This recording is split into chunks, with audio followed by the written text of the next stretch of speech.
I am Sophia, your host, and I'm thrilled to be guiding you on another English fluency journey.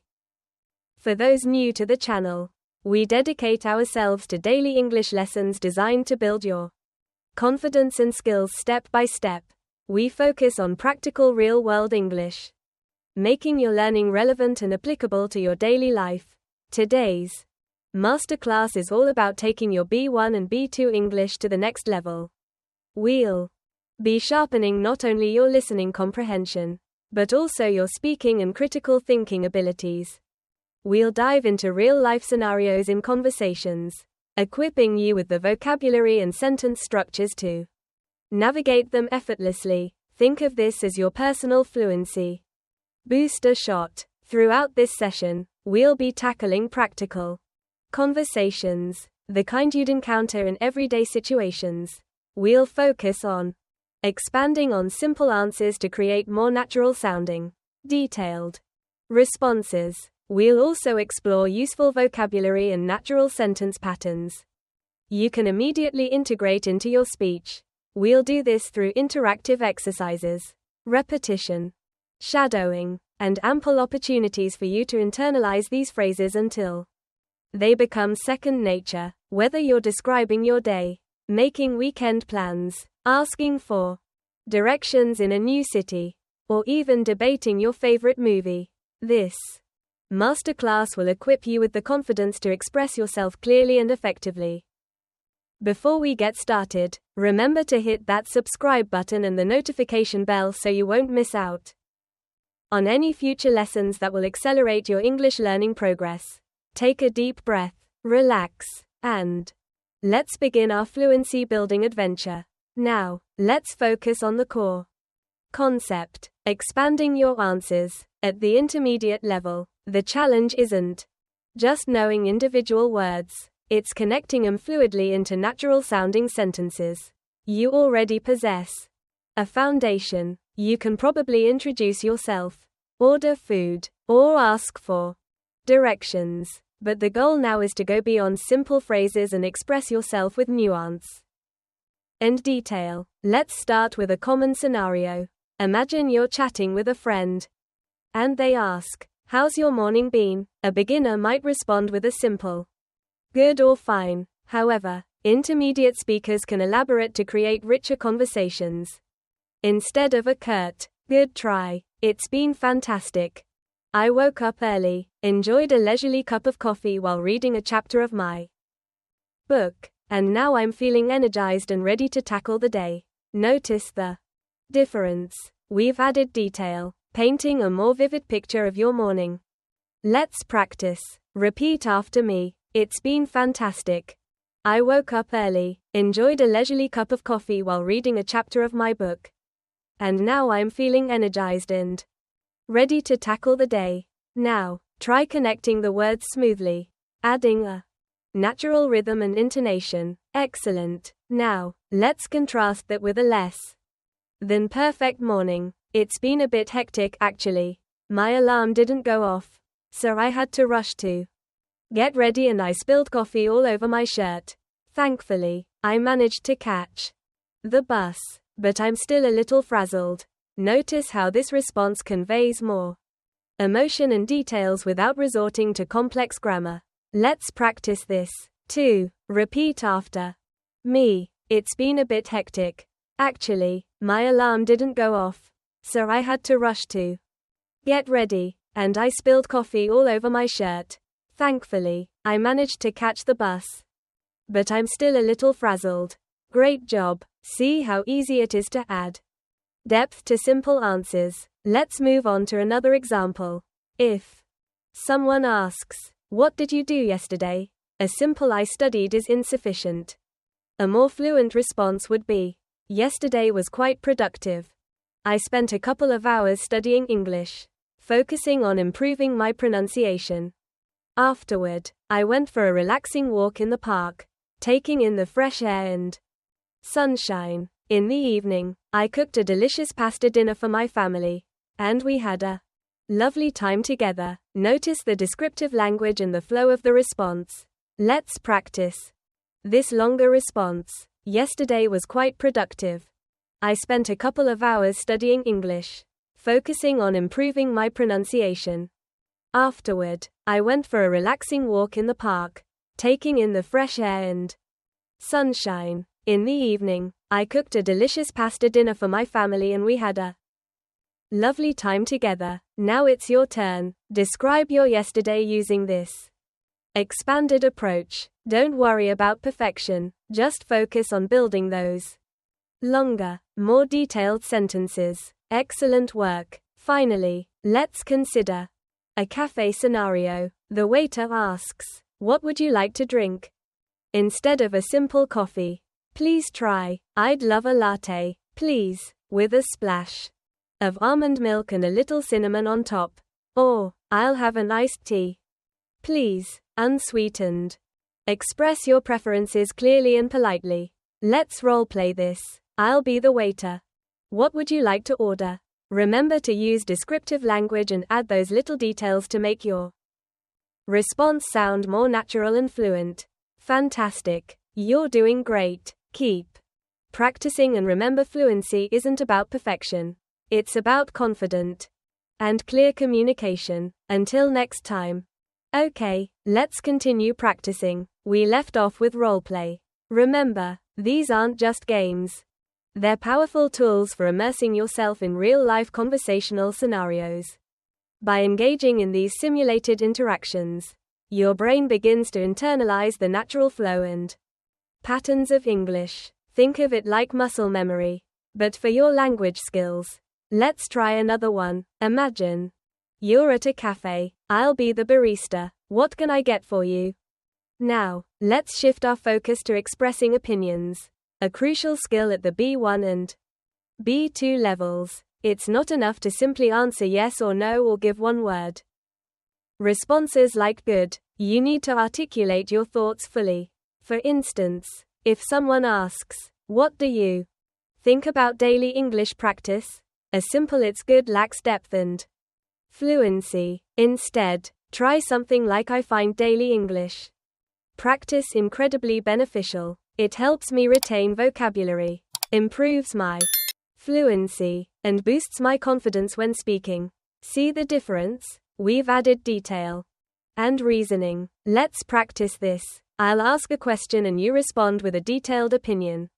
What are your thoughts on using videos for English learning?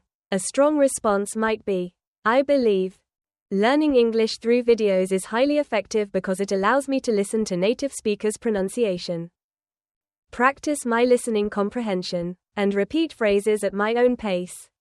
Furthermore, the visual element often enhances understanding.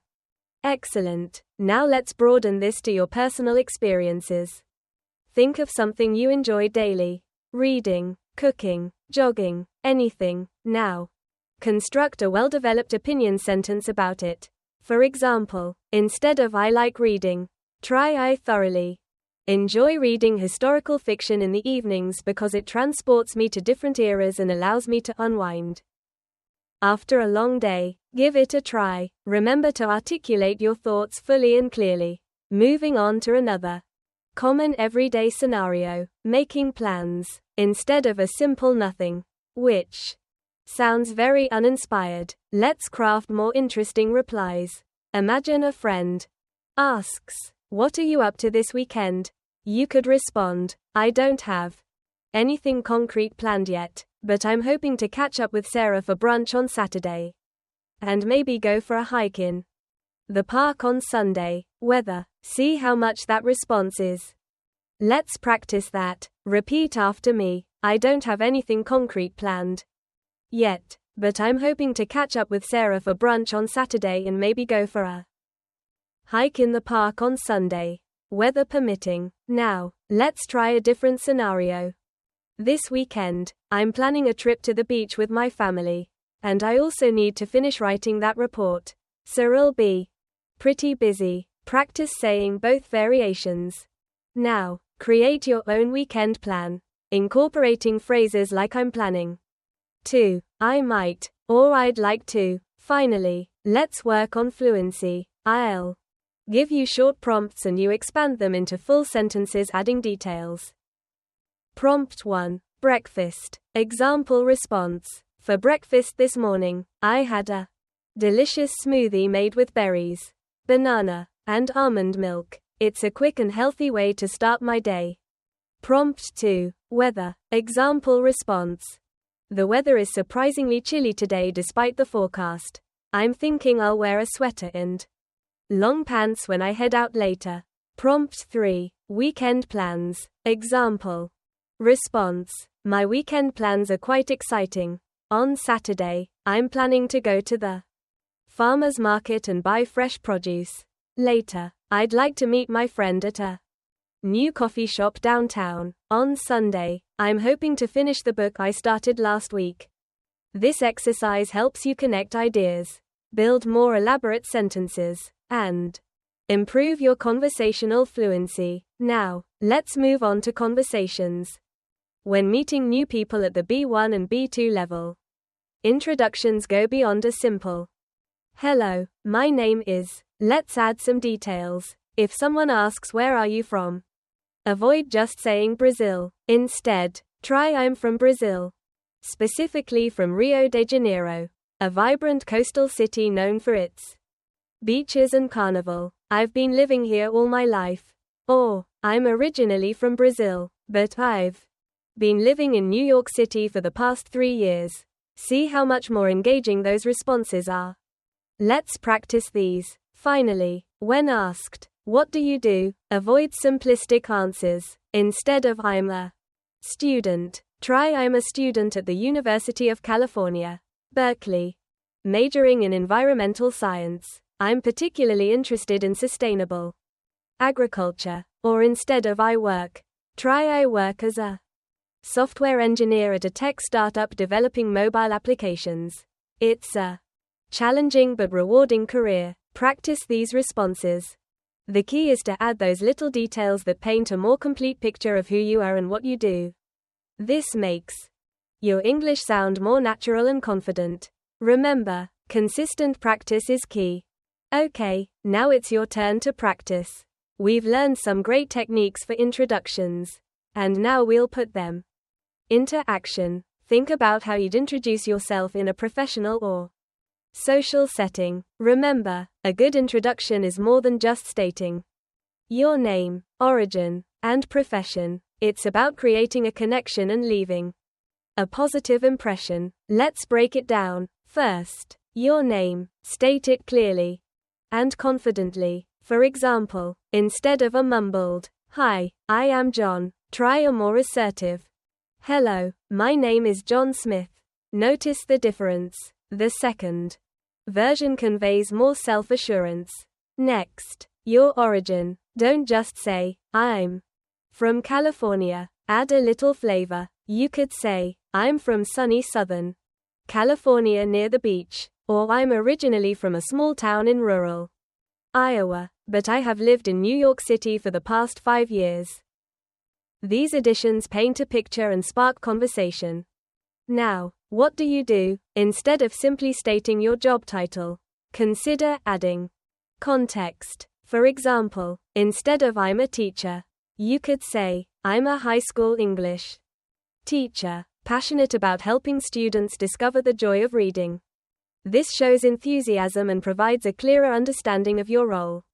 Finally, add a personal touch. What are your hobbies? What are you passionate about? Maybe you enjoy hiking in the mountains, playing the guitar, or volunteering at an animal shelter. Sharing a detail about your personal life makes you more relatable and memorable. Or if you're still studying, mention where you attend school and your major. For instance, I'm currently a junior at UCLA majoring in computer science and I'm particularly interested in artificial intelligence. Now, let's practice. I want you to craft your own introduction incorporating all these elements. Say your name, where you're from with a detail, your profession or studies with context, and a personal interest. Then let's practice saying it aloud. We'll work on your pronunciation and delivery, ensuring it flows naturally and confidently. Remember, the goal is not perfection, but progress. Each time you practice, you'll become more comfortable and fluent. This is how we build confidence for real-life situations, making those intermediate level introductions feel natural and effortless. Okay, let's dive into conversations about hobbies and free time.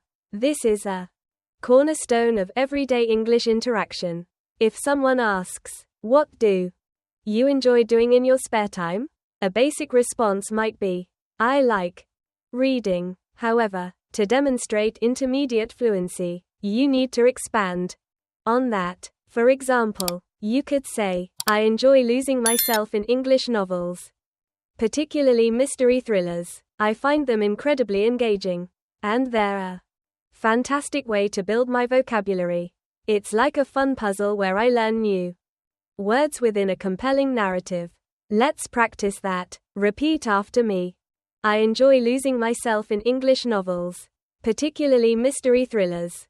I find them incredibly engaging and they're a fantastic way to build my vocabulary. It's like a fun puzzle where I learn new words within a compelling narrative. Excellent. Now, try saying it again, focusing on clear pronunciation and natural intonation.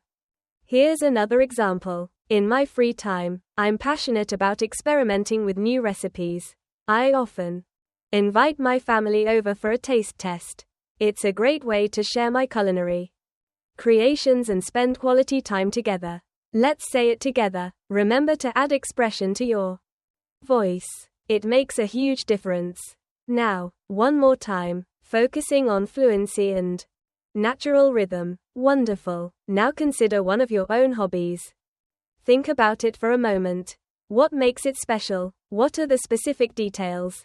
Use descriptive words like especially, because, often, or frequently to add depth and richness to your description. Speak it out loud. Fantastic.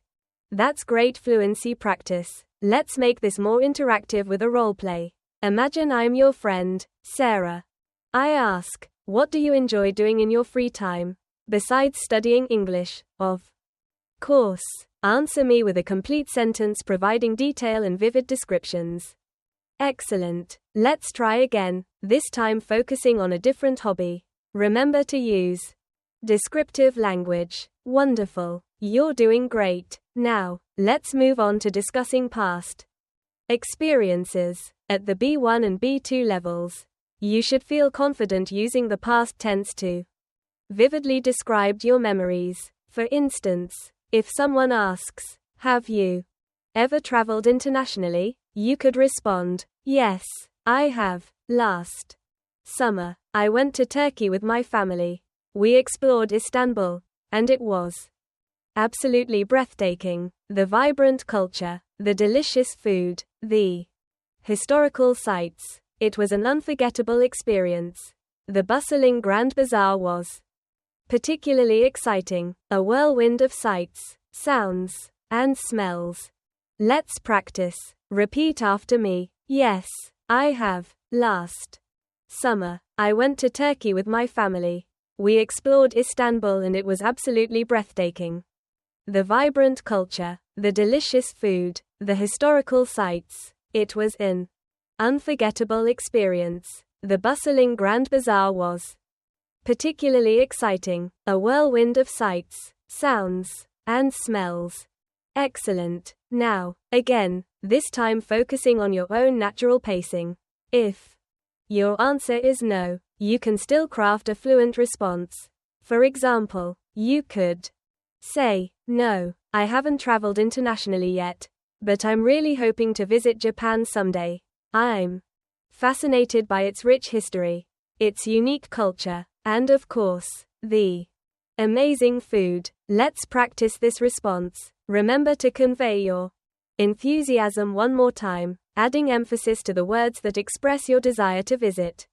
Now, it's your turn. Think of a past experience. Perhaps a memorable trip, a special celebration, or a fun outing with friends. Describe it using one or two complete sentences, including details about where, when, and why it was significant. Great job. Now, let's shift our focus to conversations about the future. At the intermediate level, You should be able to articulate your plans and aspirations. For example, you could say, next year, I'm planning to take the TEFL exam because I want to study abroad in Australia. I've always dreamed of experiencing life down under and immersing myself in Australian culture. Or you could say, tomorrow I'm going to meet my friend Emily for lunch at that new Italian restaurant, and afterward I'll go grocery shopping at Trader Joe's. Repeat after me. Next year, I'm planning to take the TEFL exam because I want to study abroad in Australia. I've always dreamed of experiencing life down under and immersing myself in Australian culture. And now, tomorrow, I'm going to meet my friend Emily for lunch at that new Italian restaurant, and afterward, I'll go grocery shopping at Trader Joe's. Let's practice some fluency drills. I'll give you a word and you'll construct a future tense sentence using it. Ready? Word 1, vacation. Word 2, learn. Word 3, volunteer. Excellent. You're successfully using future tense expressions like I'm planning to, I'm going to, and I'll, which are essential for demonstrating intermediate fluency. Finally, let's touch upon small talk about the weather. A beginner might say, it's hot, but an intermediate speaker would add more detail in descriptive language, saying something like, it's scorching hot today, it's much hotter than yesterday, and I think this heat wave is going to last all week. I might even need to buy an ice cream maker. Let's practice. Repeat after me. It's scorching hot today, it's much hotter than yesterday, and I think this heat wave is going to last all week. I might even need to buy an ice cream maker. Again, focusing on a natural conversational tone. Let's try a different scenario. It's quite chilly this morning and it looks like it might rain later. So I brought my umbrella just in case. Say it with me again, paying attention to your pronunciation. Now it's your turn. Look out your window. What's the weather like today? Describe it using rich detail and comparisons. Excellent. Using precise details and comparisons elevates your English from basic to fluent. Let's move on to combining the topics we've covered. Okay, class. Let's continue practicing our English conversation skills. We've been working on tenses and now we'll build upon that foundation by focusing on fluency and detail. Remember, at the B1 and B2 levels, it's not just what you say, but how you say it that matters. First, a quick review of tense usage. Let's try these questions. 1. What are your plans for tomorrow? Don't just say, go to the store. Tell me why you're going, who you're going with, what you plan to buy. Paint a picture with your words. For example, instead of saying, I'm going to the park, you might say, tomorrow, I'm planning a picnic in the park with Sarah and her kids. We're going to fly kites, play frisbee, and I'm hoping to finally finish reading the book I've been meaning to get through. See how much richer the description is. 2. What did you do last weekend? This time, use the past tense. Again, add details. Instead of I went to a movie, try last weekend. I finally saw that new superhero movie everyone's been talking about. It was action-packed with some surprisingly funny moments. Afterwards, we grabbed pizza at that new place downtown. The pepperoni was amazing. 3. What do you enjoy doing in your free time? Tell me about your hobby and why you love it. Instead of just I like to read, explain. In my free time, I love to lose myself in fantasy novels. I find it incredibly relaxing to escape into another world. And I'm always fascinated by the intricate storytelling and world building. The explanation makes it so much more engaging. Now, let's move on to a crucial skill at the intermediate level, talking about family and relationships.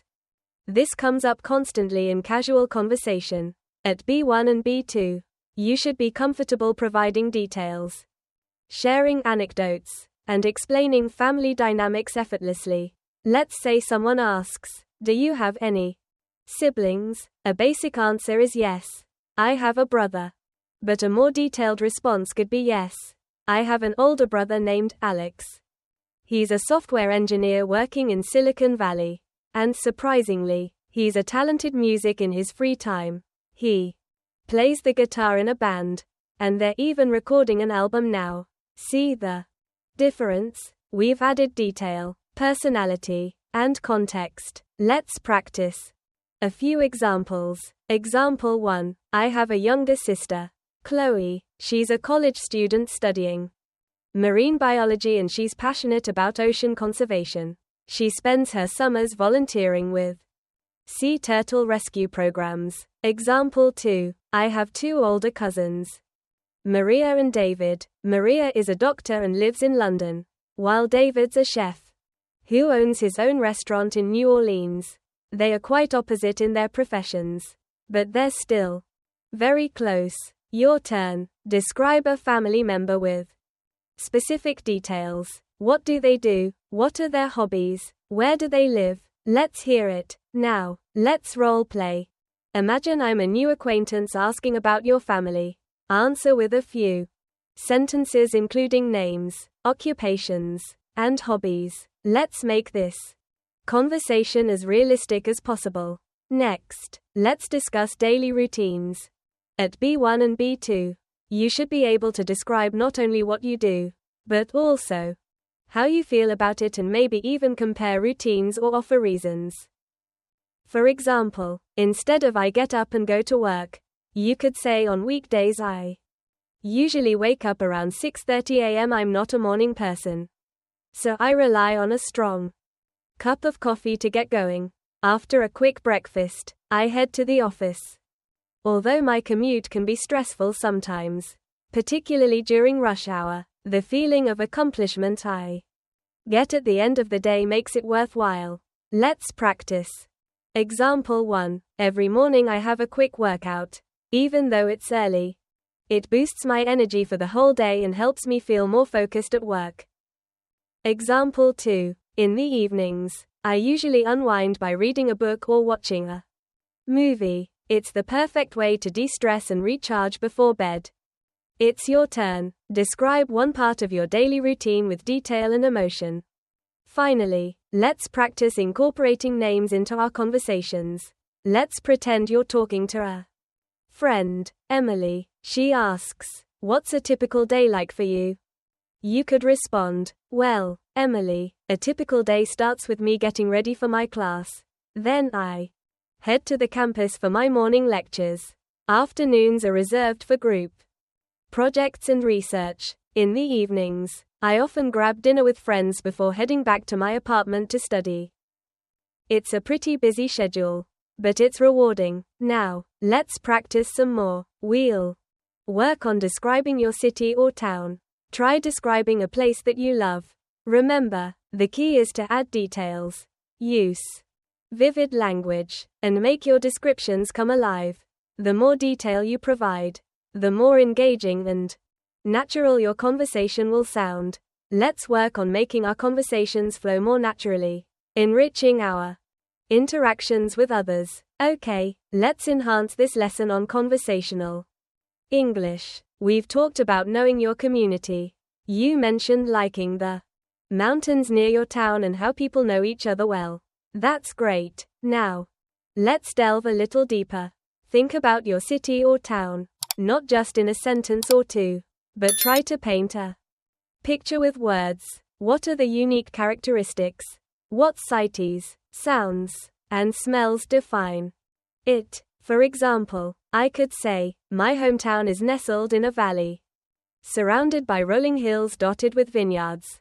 The air is often filled with a scent of ripening grapes, especially in autumn, and the weekends are alive with the sounds of farmers' markets and families enjoying picnics. Now it's your turn. Give me a more detailed description of your place. Let's make this interactive with a role play. Imagine you're meeting Sarah, a new acquaintance at a coffee shop, and she asks, "Where are you from?" Instead of a simple answer, let's craft a response that gives her a taste of what your hometown is like. Remember to include details that showcase your personality and connection to your community. Excellent. Now, let's move on to a universally loved topic. Food. At the B1 and B2 levels, you should be able to describe your favorite foods with flair, explaining their preparation and sharing your eating habits. For instance, instead of just saying, I like pizza, try something like, my absolute favorite food is a Neapolitan pizza with its thin crispy crust, perfectly balanced tomato sauce, fresh mozzarella, and a sprinkle of basil. I love making it at home with my family on Friday nights. It's a tradition for us. Notice how this adds detail, making the description more vivid and engaging. Let's practice. Repeat after me. My absolute favorite food is a Neapolitan pizza with its thin, crispy crust, perfectly balanced tomato sauce, fresh mozzarella, and a sprinkle of basil. I love making it at home with my family on Friday nights. It's a tradition for us. Great. Now, let's try another example. I'm a huge fan of pad thai. I love the combination of sweet, sour, and savory flavors, the perfectly cooked rice noodles, and the crunchy peanuts. I usually order it from a Thai restaurant downtown on Tuesday nights. Their peanut sauce is amazing. Repeat this sentence. Now it's your turn. Describe your favorite dish with similar detail. Think about the ingredients, the preparation, and when you typically enjoy it. Wonderful. Now, let's roleplay. Imagine you're having lunch with Mark, a coworker, and he asks, what's your favorite food? Use what you've practiced or create your own detailed response. Excellent. Let's do it again. What's your favorite food? Perfect. This level of detail transforms simple answers into engaging conversations. Let's now connect food with culture and habits. Instead of simply saying, I eat dinner with my family, let's add richness. In my family, we have a tradition of eating dinner together every Sunday evening. We usually make it a big multi-course meal with everyone contributing a dish, and it's a time for us to reconnect and share our week's experiences. Last Sunday, my sister made her famous lasagna and my brother brought a delicious apple pie for dessert. Repeat after me. In my family, we have a tradition of eating dinner together every Sunday evening. We usually make it a big multi-course meal with everyone contributing a dish, and it's a time for us to reconnect and share our week's experiences. Last Sunday, my sister made her famous lasagna and my brother brought a delicious apple pie for dessert. Try another example. On weekends, I like exploring different ethnic restaurants. Last Saturday, my friend and I ventured to a new Ethiopian restaurant, and the food was incredibly flavorful and unlike anything we'd ever tried before. Practice saying that with me. Let's do a fluency drill. I'll give you a word and you'll create a sentence about food using it. Ready? Word 1, brunch. Word 2, recipe. Word 3, grocery shopping. Excellent. These exercises build speed and confidence. Let's transition to conversations about shopping. Another common situation. At B1 and B2 levels, you should be able to ask for specific items, compare products, and express preferences. Imagine you're in a department store and a sales associate asks, may I help you find something today? Instead of yes, a shirt, try yes, I'm looking for a stylish lightweight linen shirt for the summer. Something in a pale blue or beige size medium would be perfect. Do you have anything similar? Repeat after me. Now, let's try a different example. I'm looking for a pair of hiking boots. Something durable and waterproof for my upcoming trip to the mountains. Do you have any recommendations? Great. Now, let's role play. The sales associate, whose name is Jessica, asks, what are you looking for today? Use one of the phrases we've practiced or create your own detailed response. Excellent. Let's do it again. What are you looking for today? Perfect. At the intermediate level, comparing items is crucial. Instead of this is cheaper, say, This pair of shoes is significantly cheaper than that one, but I'm wondering if the quality difference justifies the price increase. Practice these comparisons. This level of detail will make your conversations flow much more smoothly. Remember, practice makes perfect. One pair of shoes is cheaper, but the other pair seems to be of superior quality. This presents a classic decision-making scenario in everyday life, requiring us to weigh cost against quality. Now, let's practice some practical English phrases. Imagine you're at the checkout and the cashier, a friendly young man named David, asks, "Do you need a bag?" You could politely reply, "Yes, please, I'd like a bag," emphasizing the please for added politeness. Alternatively, you could say, "No, thank you, I brought my own bag," showcasing environmental awareness and resourcefulness. Let's practice both responses. Yes, please, I'd like a bag. Again, yes, please, I'd like a bag. Now, let's try the other one. No, thank you, I brought my own bag. And again, no, thank you, I brought my own bag. These simple exchanges build your confidence in handling everyday shopping interactions and expressing your needs clearly. Moving on to transportation, let's explore conversations relevant to navigating public transit and taxis. Imagine you're at a bus stop and a fellow passenger Michael asks, "Do you know when the next bus is arriving?" A simple answer would be in about 10 minutes. However, a more fluent and nuanced response might be, "I think the next bus should arrive in about 10 minutes. But sometimes it runs a little late, especially during rush hour." Notice the added detail and contextual information. Let's repeat this together. I think the next bus should arrive in about 10 minutes. But sometimes it runs a little late, especially during rush hour. Excellent. One more time. I think the next bus should arrive in about 10 minutes.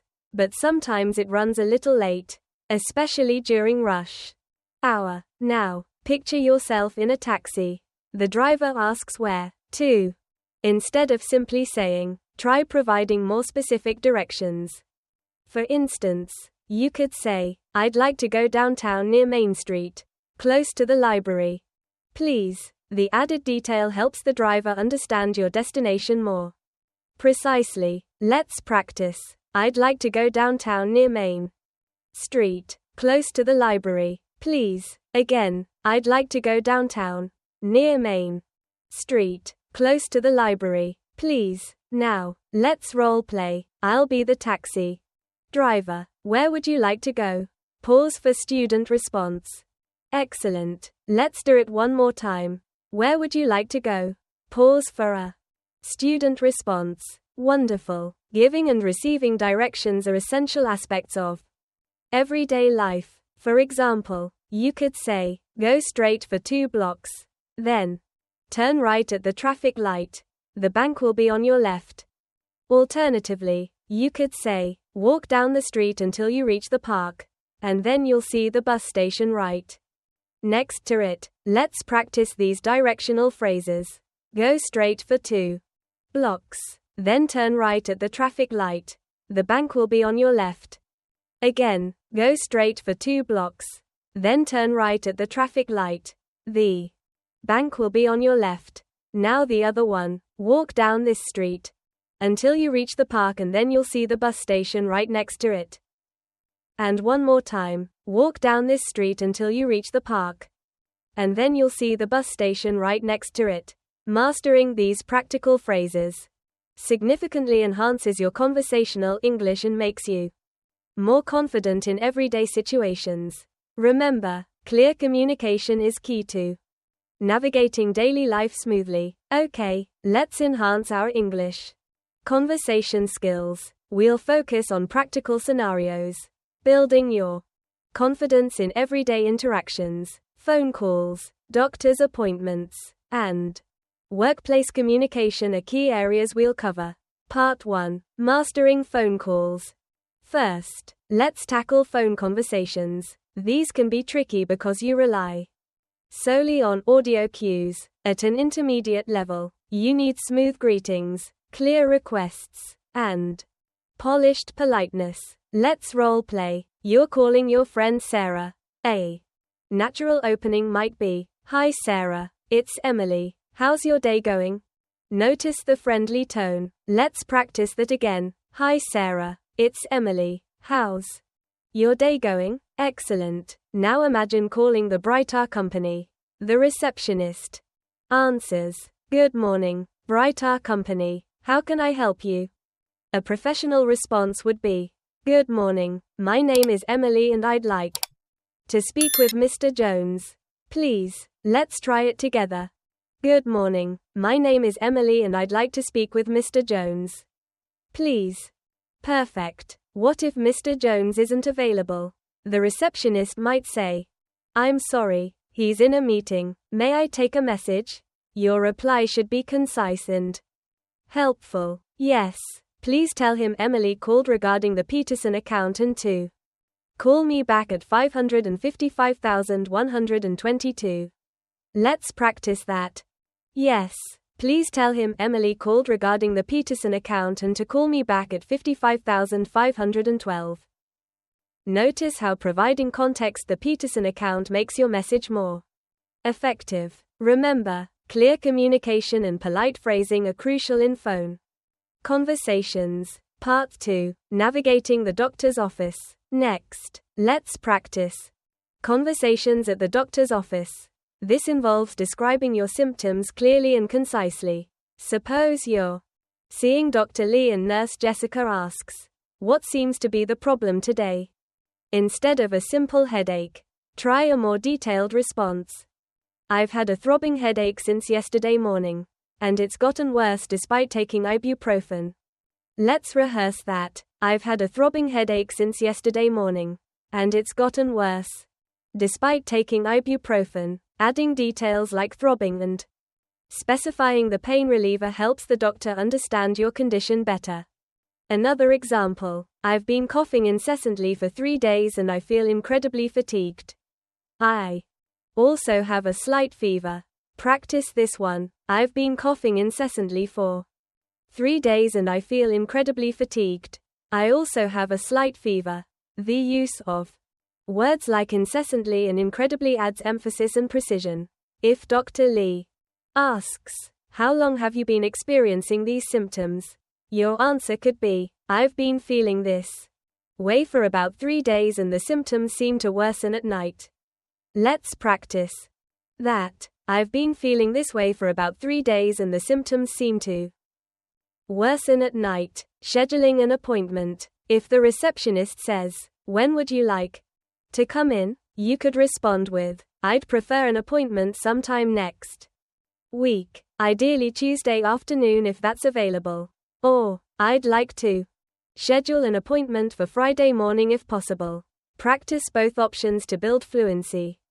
Part 3. Workplace conversations. Finally, let's work on workplace interactions. At an intermediate level, you should be able to discuss your tasks, explain your progress, and ask for help professionally. Imagine your colleague Mark asks, "How's the marketing proposal coming along?" Instead of a simple "fine," aim for a more detailed response. "It's progressing well, Mark. I've completed the initial research and drafted the executive summary. I am currently working on the budget section and expect to finish the first draft by the end of the day." Let's practice. "It's progressing well, Mark. I've completed the initial research and drafted the executive summary. I'm currently working on the budget section and expect to finish the first draft by the end of the day." If your manager David asks, "Can you submit the report by noon?" respond professionally, "Yes, David, I can submit the report by noon. I'm just finalizing the data analysis now." Let's practice. "Yes, David, I can submit the report by noon. I'm just finalizing the data analysis now." Need to ask for help? Instead of a vague request, be specific. "Could you assist me with the data interpretation on the Peterson account?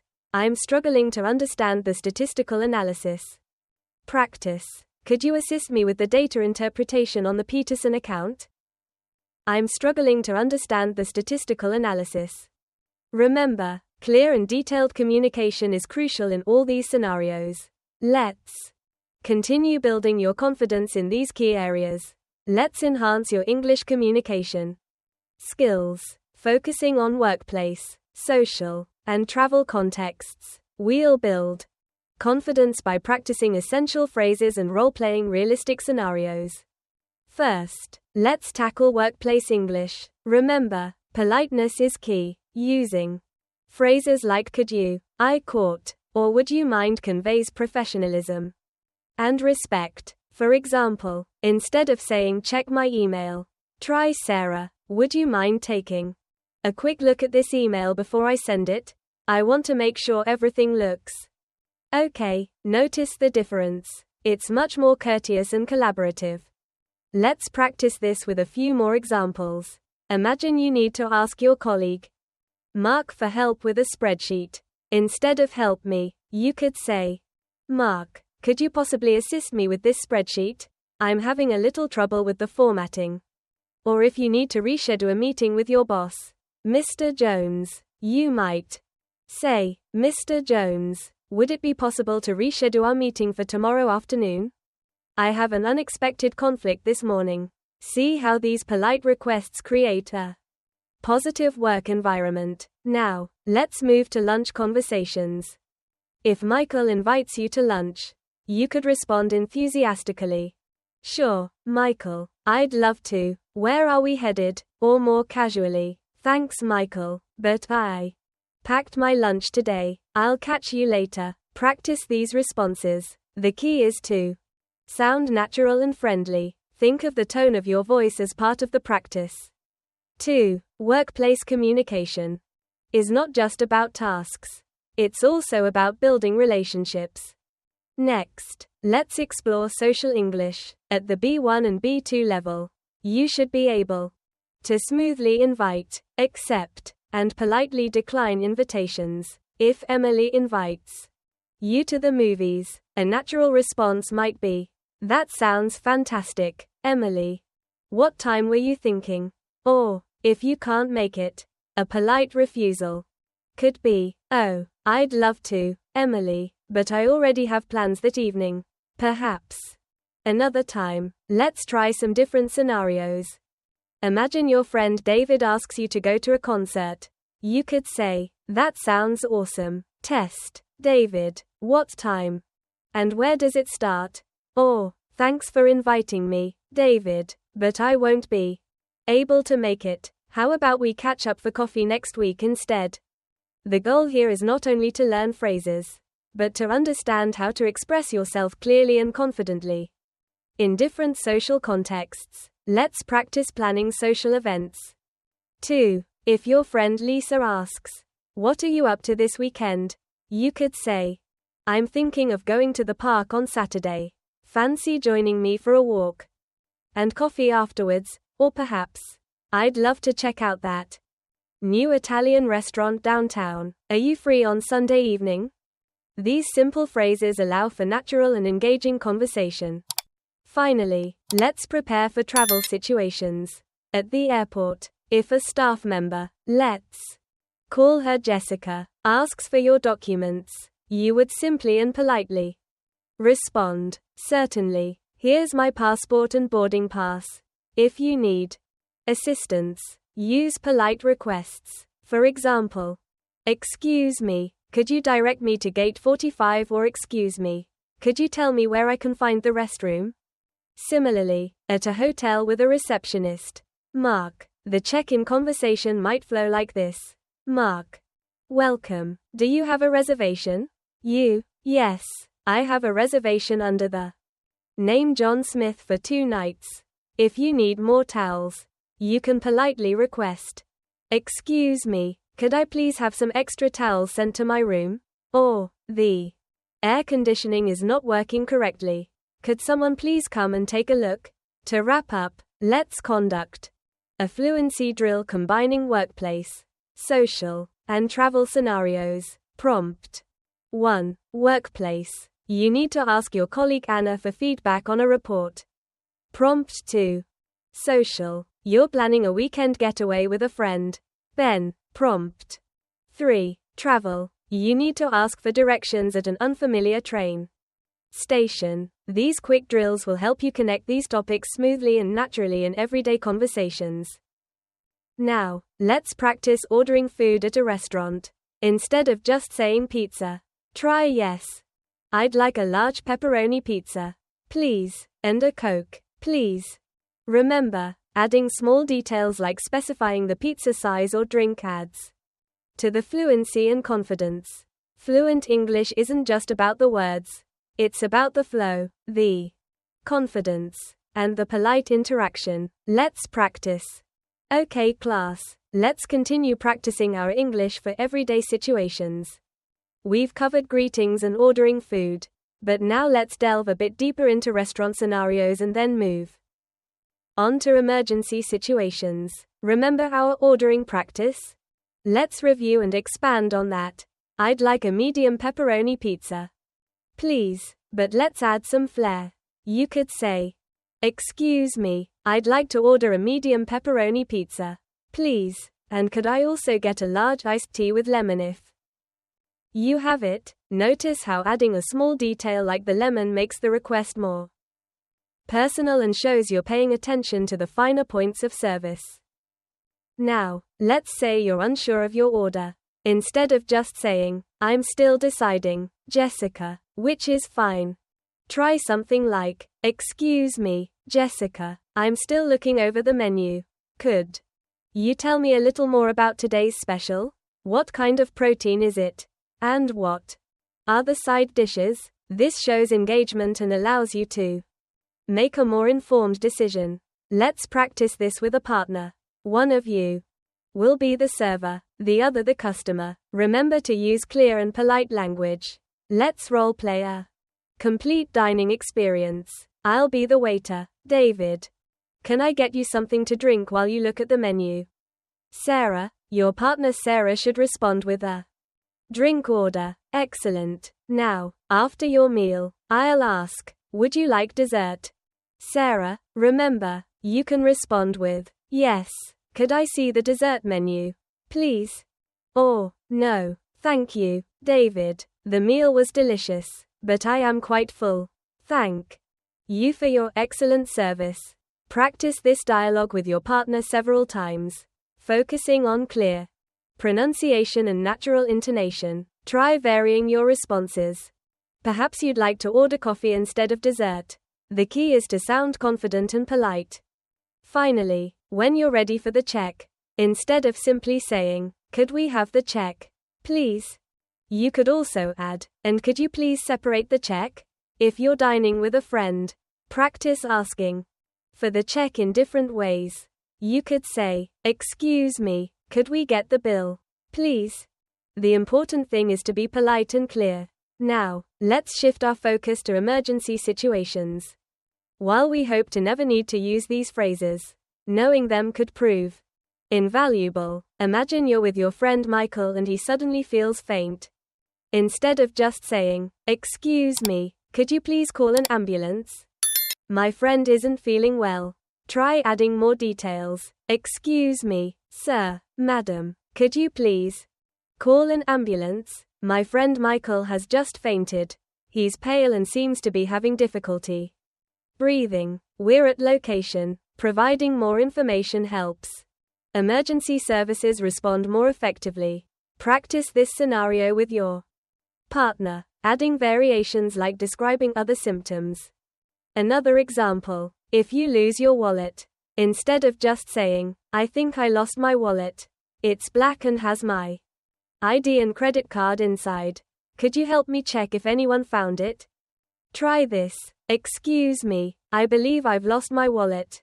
It's a black leather wallet and it contains my driver's license, credit cards, and some cash. Could you please check if anyone has turned one in? I'd be incredibly grateful. Remember, clear descriptions and polite language are key. Finally, if you need to call the police, instead of simply saying, hello, I need help, Someone broke into my car and I'd like to report it.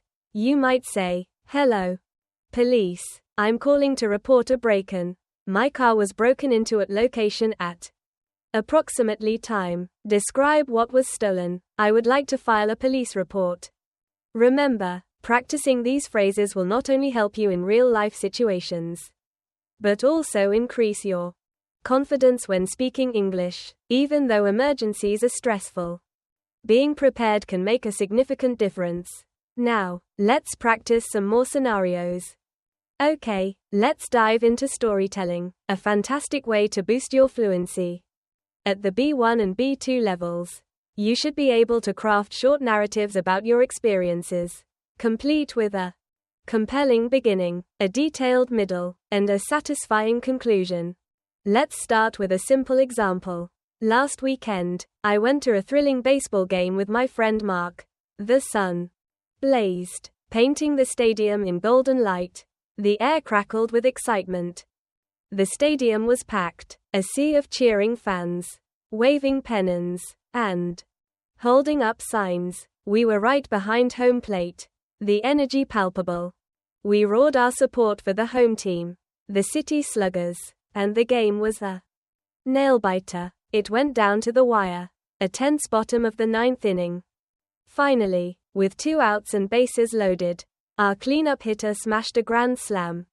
The stadium erupted. What an incredible day. The feeling of exhilaration stayed with me for days. Now, let's try another story. A few months ago, I embarked on a challenging hike in the breathtaking Appalachian Mountains with my friend Sarah. We started early, the morning air crisp and cool. The trail wound through a lush forest, sunlight dappling through the leaves. We passed babbling brooks, their waters sparkling in the sunlight, and marveled at the ancient trees. About halfway up, a sudden downpour caught us off guard. We were soaked to the bone. But instead of getting discouraged, we laughed, huddled together, and pressed on. Reaching the summit was unbelievably rewarding. The panoramic view was simply stunning. A vast expanse of rolling hills and valleys stretching to the horizon. It was a moment of pure, breathtaking beauty, making the challenging climb absolutely worthwhile. The shared experience strengthened our bond and created a memory that we will cherish forever. Storytelling is key. It helps you seamlessly incorporate past tense verbs, weave in vivid details, and captivate your audience. Now it's your turn. Think of a simple story from your life, a trip, a fun day with friends, or a surprising event. Try to tell it aloud in 3 to 4 sentences. Begin by setting the scene. When and where did it happen? Then describe the events and finally share your feelings about the experience. Great job. Let's practice storytelling in a role-play scenario.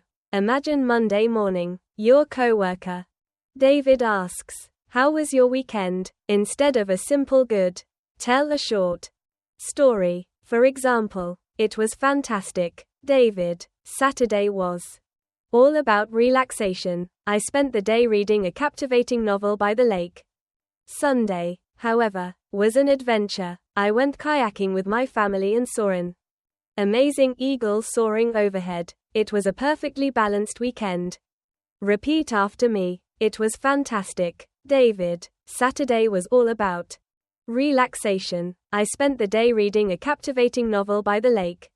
Sunday, however, was an adventure. I went kayaking with my family and saw an amazing eagle soaring overhead. It was a perfectly balanced weekend. See, this expands your responses beyond one-word answers. A crucial step to sounding fluent. Now, let's combine storytelling with expressing opinions. Imagine you're describing a new restaurant. You could say, "Last Friday, Barish, I dined at a fantastic new Italian restaurant with my friend Sarah. The food was absolutely divine. The pasta in particular was to die for. I honestly believe it's one of the best Italian restaurants in town, and I'm already planning my next visit."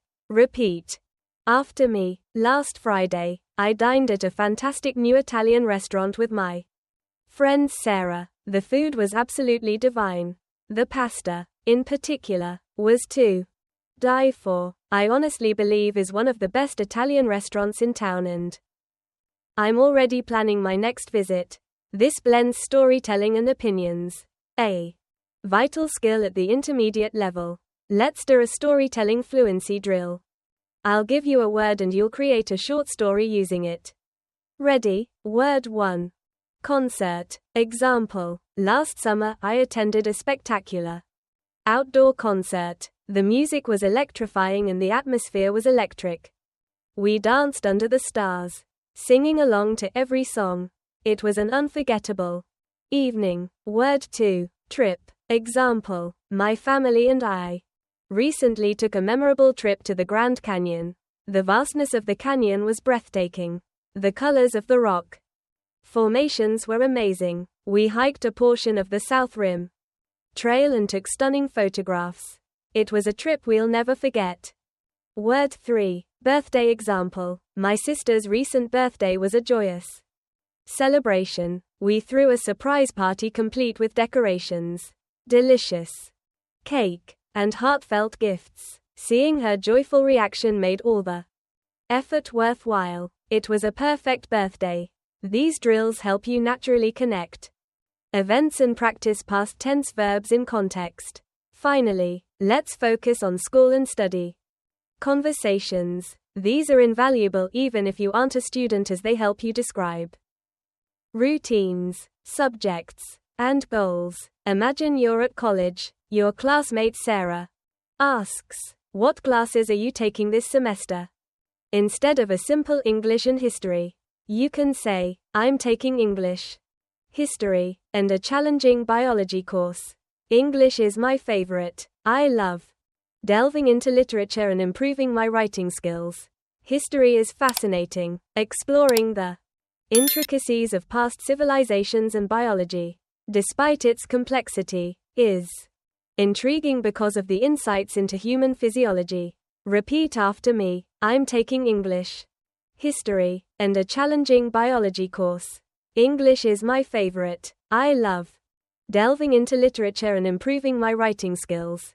History is fascinating, exploring the intricacies of past civilizations, and biology despite its complexity is intriguing because of the insights into human physiology. This shows a more advanced level of English proficiency. Okay, let's enhance this English language learning passage. We'll focus on expanding the examples and adding more detail to make the practice more engaging and effective. This section focuses on improving conversational English skills through various scenarios. We started by discussing school subjects and homework. You mentioned finding math challenging but enjoying economics. Let's build on that. Imagine you're talking to your teacher, Mr. Johnson. He asks, "How's your homework coming along?" Sarah, you could reply, "It's going pretty well, Mr. Johnson, but I'm still working on the essay for history. The research is taking longer than I anticipated, especially finding reliable sources for the American Revolution section. I'm aiming to finish it by tomorrow evening. My math homework, however, is mostly done. I just need to double-check a couple of those calculus problems before class."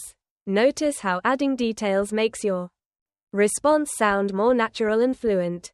You've not only reported progress, but also explained challenges and expressed a time frame for completion. Now, let's shift to casual conversations. We'll practice talking about movies and books. Your friend Michael asks, "Seen any good movies lately?" Instead of a simple yes, try this. "Hey, Michael, yeah, I saw The Family Trip, a comedy that came out last weekend. It was hilarious. Amanda's character, the quirky aunt, was absolutely brilliant. She stole every scene she was in. I highly recommend it if you need a good laugh." See how we've incorporated descriptive adjectives, hilarious, brilliant, and a specific detail, the quirky aunt, to make the recommendation more engaging. Let's try another movie example. Suppose You watched an action movie with your friend Jessica. Instead of just saying it was exciting, expand your response. You could say, I went to see Renegade with Jessica last Friday. The action sequences were incredible. Truly edge of your seat stuff. But yeah, the ending felt a bit predictable. I guess the main villain's identity halfway through. It still made for a fun night out, though. Notice the specific movie title and the added detail of how predictable the ending was. Discussing books offers a similar opportunity for detailed responses. If someone asks if you enjoy reading, don't just say yes, try.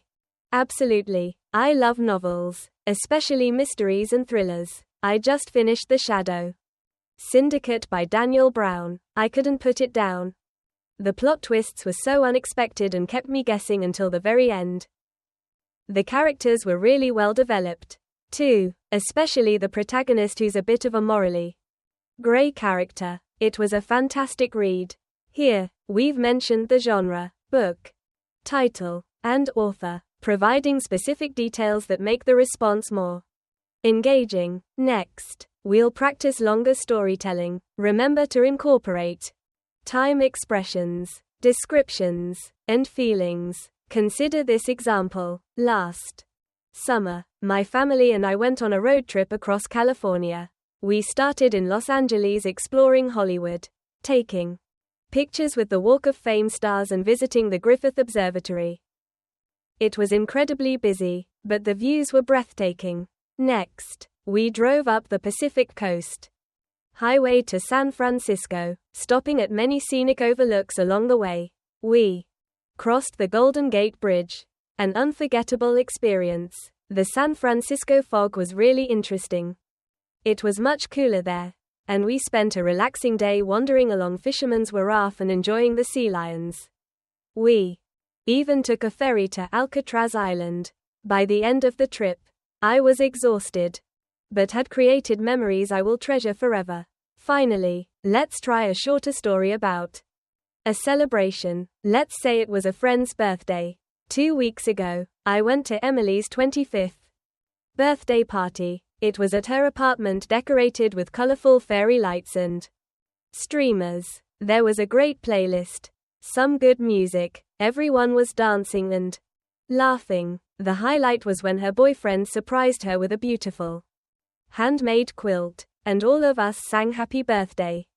Emily was so touched. It was a really joyful celebration filled with lots of love and laughter. This expands upon the original by detailing the decorations, the music, the gift, and Emily's emotional reaction, making it a richer story. Now, it's your turn. Think of a celebration you've been to and describe it with details. Aiming for 3 to 4 sentences. Remember to include time expressions, descriptions, and how you felt. Let's now add a role-play element. Imagine your coworker Daniel asks, "Did you do anything interesting last weekend?" Instead of a simple no, you can say, "Yes, Daniel, I went hiking in the mountains with my cousin Emily.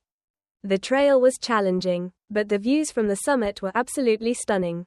We packed a picnic, lunch, and spent hours just enjoying the fresh air and beautiful scenery.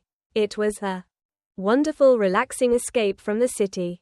Notice how we've added details that vividly paint a picture of your weekend. Practice this in other scenarios, adding descriptions, details, and emotional responses. This focus practice will improve your conversational fluency and enhance your English speaking skills dramatically.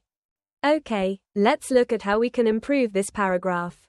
The original focuses on repetition for language learning, but we can make it more engaging and descriptive while retaining the core message. We'll replace Daniel with Liam for consistency. Here's a revised version that expands on the original, incorporating more vivid details and a teaching style. Let's practice describing a fun outing. The original sentence is, "I went to the park with my cousin Emily. We had a picnic by the lake and then we rented bikes and rode around the park. It was relaxing and fun at the same time." Now, let's add some descriptive details. To make it more interesting, imagine this.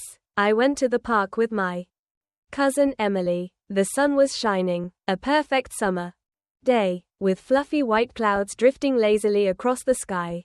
We spread out our picnic blanket by the crystal clear lake, the water sparkling like 1,000 tiny diamonds. The air was filled with a sweet scent of wildflowers and the gentle chirping of birds. For our picnic, we had juicy sandwiches, crisp apples, and refreshing lemonade. After lunch, we strolled to the bike rental shop, a quaint little building nestled among the trees. We chose 2 bright blue bikes, hopped on, and started our adventure. The park paths wound through lush greenery, dappling the sunlight and creating a cool, shady canopy. We rode past vibrant flower beds bursting with color, crimson roses, sunny yellow daffodils, and deep purple violets. We even saw a family of playful squirrels chasing each other up a towering oak tree. The gentle breeze rustled the leaves, creating a soothing, whispering sound. The whole experience was incredibly relaxing, a perfect balance of peaceful nature and invigorating exercise. It was genuinely fun and relaxing. The perfect way to spend a summer afternoon. Now, let's repeat the enhanced version, focusing on the descriptive elements. Liam, can you repeat after me? I went to the park with my cousin Emily on a sunny summer day. We enjoyed a relaxing picnic by the lake, surrounded by beautiful flowers and the sounds of nature. Then, we rented bright blue bikes and cycled through shady paths, enjoying the fresh air and picturesque scenery. It was a fun and relaxing experience.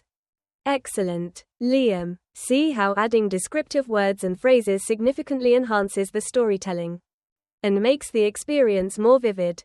This revised version maintains the core meaning, but it is significantly longer, approximately double the original, richer in detail, and uses a more engaging teaching style with repetition and a clear explanation of the improvement process. Okay class, let's wrap up this practice session with a fluency drill focusing on quick storytelling prompts. We'll build confidence in smoothly transitioning between ideas. Ready? Our first word is school. Let's see some creative storytelling. For example, last semester at State University, I crammed for my finals. The pressure was intense, fueled by copious amounts of coffee and late-night study sessions in the library. When the results finally came, I practically jumped for joy. I'd aced all my classes, even organic chemistry, which I initially thought was impossible. Next word, movie. Let's hear some movie magic. Example, last Friday, my friend Sarah and I saw The Crimson Tide at the Majestic Theatre downtown. The plot was complex, weaving together political intrigue and personal drama. And even though it ran almost 3 hours, the gripping storyline and incredible acting kept us on the edge of our seats. Until the very end, we grabbed a delicious pizza afterward, still buzzing from the experience.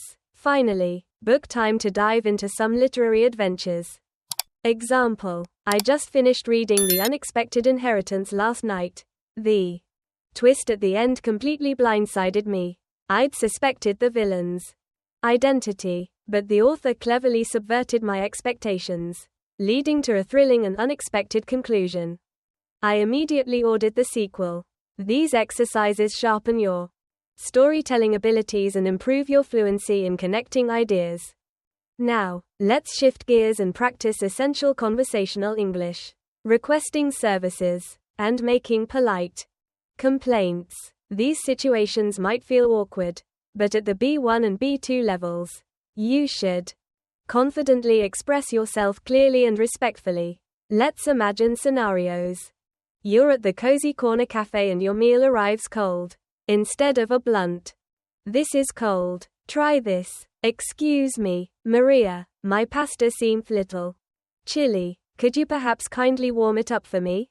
I'd appreciate it." Repeat after me. "Excuse me, Maria, my pasta seems a little chilly. Could you perhaps Kindly warm it up for me? I'd appreciate it. Another example. You're at the Grand Hotel and the air conditioning is malfunctioning.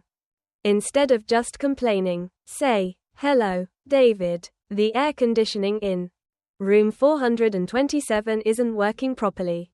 It's quite warm, and I'd be grateful if someone could take a look at it as soon as possible." Practice with me. Hello, David. The air conditioning in room 427 isn't working properly. It's quite warm and I'd be grateful if someone could take a look at it as soon as possible. Let's say you ordered a package from Online Emporium 2 weeks ago and it hasn't arrived. When you call, say, "Hi, Amanda. I ordered a package tracking number 7X32P 2 weeks ago, but it hasn't arrived yet. Could you please check the status for me?" Repeat after me. "Hi, Amanda. I ordered a package tracking number 7X32P 2 weeks ago, but it hasn't arrived yet. Could you please check the status for me?" Notice the politeness in each example. Directness is important, but so is maintaining respectful, courteous communication. This balance is essential in American English. Now, let's focus on requesting services at Sheer Perfection Hair Salon. You could say, "Hi, Jessica. I'd like a haircut. Please, could you trim it a little shorter, but keep the layers? I'm aiming for a shoulder-length style with some volume." Practice with me. "Hi, Jessica. I'd like a haircut. Please, could you trim it a little shorter, but keep the layers? I'm aiming for a shoulder-length style with some volume." At Clean Sweep Dry Cleaners, you would say, "Hello, I'd like to drop off these shirts for dry cleaning. Could you have them ready by Friday afternoon? I need them for a wedding." Repeat after me. "Hello, I'd like to drop off these shirts for dry cleaning. Could you have them ready by Friday afternoon? I need them for a wedding." At First National Bank, you would say, "Good afternoon. My name is Daniel Johnson. I'd like to open a new savings account. Please, I'm interested in learning more about your high yield options." Practice with me. "Good afternoon. My name is Daniel Johnson. I'd like to open a new savings account. Please, I'm interested in learning more about your high yield options." These service interactions prepare you for real-world situations in English-speaking countries. Finally, let's tackle problem solving. Conversations. You're at the airport and your flight is delayed. You politely inquire, "Excuse me, Michael, do you know how long the delay will be for flight 325 to Chicago? I have a connecting flight to catch." Repeat after me. "Excuse me, Michael, do you know how long the delay will be for flight 325 to Chicago? I have a connecting flight to catch." Your phone malfunctions and you visit the Cell Central store. You explain, "Hi, my phone isn't turning on. I have tried everything and I'm not sure what's wrong. Could you please check it and see if it needs repair?" Practice with me. "Hi, my phone isn't turning on. I've tried everything and I'm not sure what's wrong. Could you please check it and see if it needs repair?" You missed the bus and are late for work. You apologize to your manager. "David, I'm so sorry I'm late. David, the bus broke down this morning and I had to wait over 30 minutes for the next one. I've already started on my tasks." Repeat after me. "I'm so sorry I'm late. David, the bus broke down this morning and I had to wait over 30 minutes for the next one. I've already started on my tasks." Mastering these problem-solving phrases prepares you for unexpected situations. Now for some role-playing. You're at a cafe. The barista Amanda gives you black coffee when you ordered a latte. You politely correct her. "Excuse me, Amanda, I actually ordered a latte, not black coffee. Could you please make me a latte instead? I'd really appreciate it." Repeat. "Excuse me, Amanda, I actually ordered a latte, not black coffee. Could you please make me a latte instead? I'd really appreciate it." Next, you're at Trendy Threads clothing store.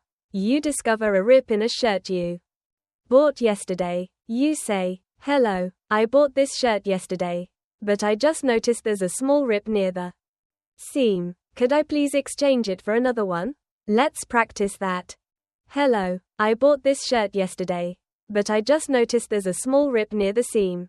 Could I please exchange it for another one? Excellent work, everyone. We've covered a lot today. Remember, practice makes perfect. Let's continue practicing English for everyday situations. We'll focus on expressing polite complaints and suggesting alternatives. Crucial skills for navigating daily challenges, politeness, and problem solving in English. First, let's revisit polite complaints. Imagine you bought a shirt yesterday and discovered a small tear in the sleeve. Instead of simply stating the problem, let's practice a polite approach. We'll use the example of returning to the store.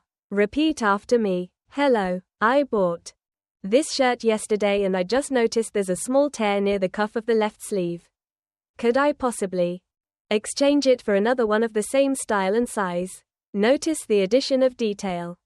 Specifying the location of the tear near the cuff of the left sleeve and requesting the same style and size to ensure a smoother exchange. Saying it this way makes your request clearer and more professional. Again, hello, I bought this shirt yesterday and I just noticed there's a small tear near the cuff of the left sleeve. Could I possibly exchange it for another one in the same size and color? We've changed the phrasing slightly to emphasize both size and color are important for a proper replacement. Practice this a few more times, varying the description of the tears slightly each time. This helps you become more comfortable and confident in expressing yourself clearly. Now, let's transition to problem solving in casual conversation. Picture this. You and your friend Jessica planned a picnic, but the weather has taken a turn. How can you politely suggest an alternative? Practice with me. Looks like it's really coming down. Jessica, instead of the picnic, how about we grab coffee at that new cafe downtown? The Daily Grind. They have amazing pastries, too. Again, adding detail like specifying the cafe's name personalizes the suggestion and shows you've put thought into your alternative. Again, looks like it's pouring. Jessica, instead of a picnic in the park, perhaps we could cozy up at the Daily Grind and enjoy some hot chocolate. It's much more comfortable in this weather. This time, we've adjusted the phrasing and included a more comforting suggestion, suitable for a rainy day. The key is to be flexible and adapt your language to the specific situation. Let's expand on this concept of suggesting alternatives. Here are a couple more examples. Example 1. Oh no, the Italian restaurant is closed. How about we order pizza from Sal's Pizzeria instead? They deliver. Note the specific name of the alternative restaurant. Example 2. The shoe store is out of my size. I'll just order them online from their website. They offer free shipping. 2. Details about the alternatives. Benefits. Advanced role-playing. Handling unexpected situations. Let's move on to more complex scenarios that combine these skills. Imagine you're at a hotel in New York City. Your key card isn't working. Repeat after me. Hi, Michael. I'm in room 307. And my key card isn't working. Could you please help me reactivate it or issue a new one? Clear, concise, and polite. Now, imagine you're at LAX and your luggage is missing. Say it with me. Excuse me, my name is Daniel Johnson. I just arrived on flight 210 from Chicago. But my suitcase hasn't arrived yet. The baggage tag number is insert tag number here. Could you please help me locate it? Providing the baggage tag number is critical for efficient tracking. These role-playing scenarios prepare you for real-life conversations, building your confidence in handling potentially stressful situations. Fluency drills. Quick prompts. Let's do a quick fluency drill. I'll give you a word and you'll create a short story incorporating a problem and its solution. Word 1. Restaurant. Yesterday, I went to a fancy restaurant for my anniversary. Unfortunately, they mixed up our orders. After politely explaining the issue, the manager offered us a complimentary appetizer and dessert to compensate for the inconvenience. Note the detail in how the problem was professionally resolved. Word 2. Hotel. My hotel room had a leaky faucet. I reported it to the front desk and within minutes a maintenance worker arrived and fixed it efficiently. They even offered a discount on our next day as a gesture of goodwill. Specifics and positive resolution. Word 3. Store. I purchased a new laptop at the electronics store. But when I got home, I discovered a small scratch on the screen. I returned to the store, and they gladly exchanged it for a brand new undamaged one. Clear explanation and positive outcome. These drills will make your English more flexible and adaptable to everyday situations. Expanding on hobbies. Adding depth to your conversations. Hobbies are great conversation starters. Instead of simply saying, I watch TV, let's add details and emotions to our responses. Repeat after me. In my free time, I love to paint landscapes. I usually spend a couple of hours each weekend at my studio. I find the process incredibly relaxing, and I really enjoy capturing the beauty of nature through my art. Details enhance the description. Again, I enjoy baking bread on the weekends. It's a time-consuming process, but the smell of freshly baked bread fills my kitchen and always makes me feel satisfied and happy. I often share my creations with friends and family. Shows the feelings associated with the hobby. Now it's your turn. Think about your favorite hobby. Describe it, including details like how often you do it, who you share it with, what you enjoy most about it, and how it makes you feel. Speak it out loud. Excellent. Remember, the goal is not just to answer a question, but to engage the listener and build a connection. By adding details, you'll communicate more effectively and sound more fluent in English. Okay, let's build upon this section about personal goals. We've talked about hobbies. Now, let's delve deeper into how to express your future aspirations. Remember, at this intermediate level, you should be able to articulate your goals clearly and confidently. It's not just about having goals, but about expressing them effectively in English. Previously, we mentioned learning guitar. That's a fantastic example. Let's expand on it. Instead of simply saying, I've been learning guitar, we can add detail. For instance, you could say, I've recently taken up the guitar. It's been a real challenge, but incredibly rewarding. I'm currently working on mastering basic chords like G, C, and D, and I'm even starting to learn some simple strumming patterns. I practice for about 30 minutes most evenings, usually after dinner, and I find it's a great way to unwind after a long day. My goal is to be able to play a few simple songs by the end of the year. Maybe even perform one at our next office party. See how much richer that description is? Now, let's look at another key area: improving English fluency. Repeating. One of my goals this year is to improve my English speaking fluency. Multiple times is good practice for memorization, but we can make it more dynamic. Instead, try this. One of my primary goals this year is to significantly enhance my English conversational skills. I'm actively working on this through several methods.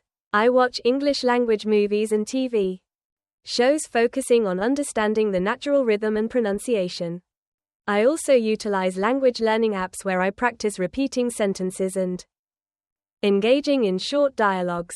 Furthermore, I'm trying to incorporate English into my daily life as much as possible.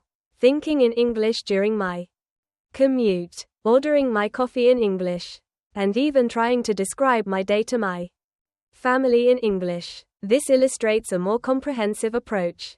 Let's explore another common goal: health and fitness. Instead of just saying, I want to get healthier, let's paint a vivid picture. You could Say, my goal for this year is to prioritize my health and well-being. I plan to incorporate regular exercise into my routine, aiming for at least 345 INUT workouts per week. I've already signed up for a yoga class twice a week, and I'm planning on going for runs on the other days.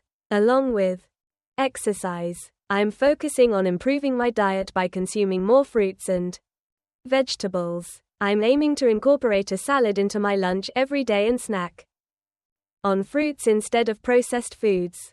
My ultimate goal is to feel more energetic, sleep better, and simply feel better overall.